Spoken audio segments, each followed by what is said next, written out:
Kostol Zvestovania Panne Márii v Chyžnom je stavba z polovice 13. storočia. Je to veľmi jednoduchá stavba štvorcového pôdorysu s kvadratickým presbytériom.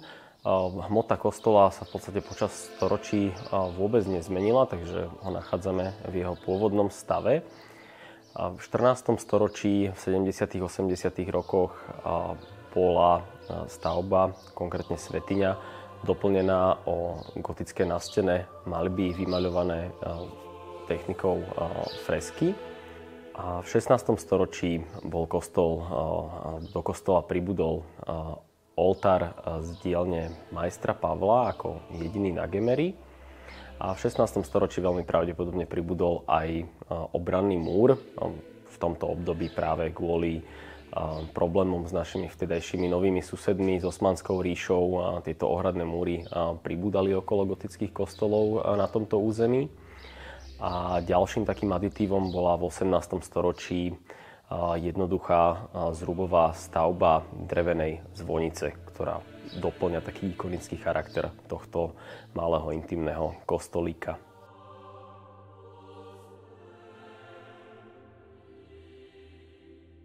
Najcennejšou súčasťou z pohľadu gemerských kostolov je určite autenticky dochovaný oltár z dielne majstra Pavla z roku 1508. Naschvál hovorím z dielne, keďže nie všetky konkrétne rezbárske práce vykonával samotný majster Pavol, ale podľa konzistorikov a reštaurátorov minimálne hlavné sochy v hlavnom obraze, ktoré predstavujú práve zvestovanie Panne Márii, vznikli priamo pod rukami samotného majstra Pavla. Majster Pavol ako náš najznámejší neskoro gotický rezbár, z ktorého dielne vyšiel aj najvyšší drevený oltár na svete, ktorý nájdeme v Levoči. A v podstate jeho dielňa pôsobila hlavne na Spiši, ale aj v iných oblastiach Slovenska, na Liptove, v Šariši a práve na Gemeri. Jeho jediné dochované dielo je práve v kostolíku Zvestovania Panne Márii v Chyžnom. Takže aj týmto je tento kostolík vzácny a veľmi špecifický.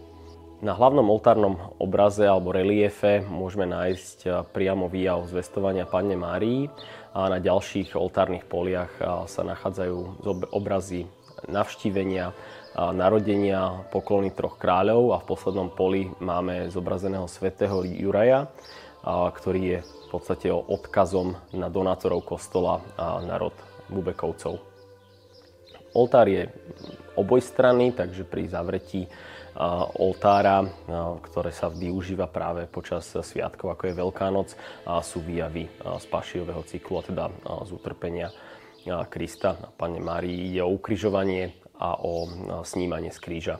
V spodnej časti oltára vidíme korunovanie Panne Márii a po oboch stranách máme taký svetský motív.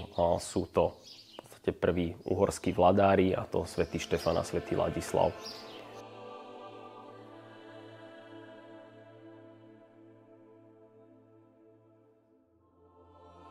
Vo svätyni chyžnianskeho kostola nájdeme výjavy, ktoré sú relatívne bežné pre celý región Gemera a Malhontu. A pre mňa osobne takou možno najmaľbou, ktorú tu nájdeme, je práve Zvestovanie Panne Márii. A je to spôsobené aj tým, že vlastne tento kostol je od svojho vzniku zasvetený tomuto patrocíniu a v kostole sa vyskytuje teda nielen na oltári, aj na freske. Ako vravím, je to hojne používaný motív vo všetkých kostoloch gotickej cesty, ale práve v tomto kostole má také silnejšie genius loci, pretože naozaj na tento výjav odkazuje stavba samotného kostola.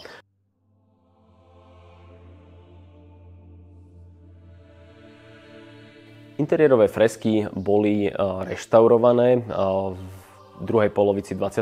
storočia, a preto aj ich farebnosť je relatívne výrazná a ľahko čitateľná, takže aj pre návštevníka tieto maľby majú relatívne vysoký význam, pozrieť si ich na vlastné oči. A takou aj farebne zaujímavou výzdobou je práve klenba samotnej svätyne. Je to jednoduchá krížová gotická klenba. V jej poliach môžeme nájsť symboly 4 evanjelistov, ale veľkou zvláštnosťou tohto kostola sú malé hlavičky mladíkov alebo anielov, ktoré zdobia ten lemový pás, ktorým sa bežne ohraničujú tie freskové polia. Sú to tzv. Bordúry, ale tu namiesto klasických nejakých geometrických útvarov autor fresiek domaľoval ešte v hojnom počte aj takéto malé hlavičky. Význam týchto hlav bohužiaľ nie je zatiaľ objasnený, alebo minimálne nemáme o tom bližšie informácie.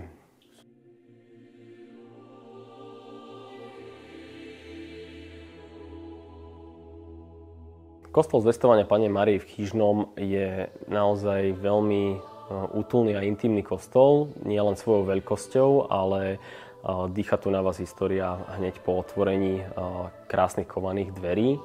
A práve gotický, autentický oltár z dielne majstra Pavla doplňa tú pravú atmosféru gotiky.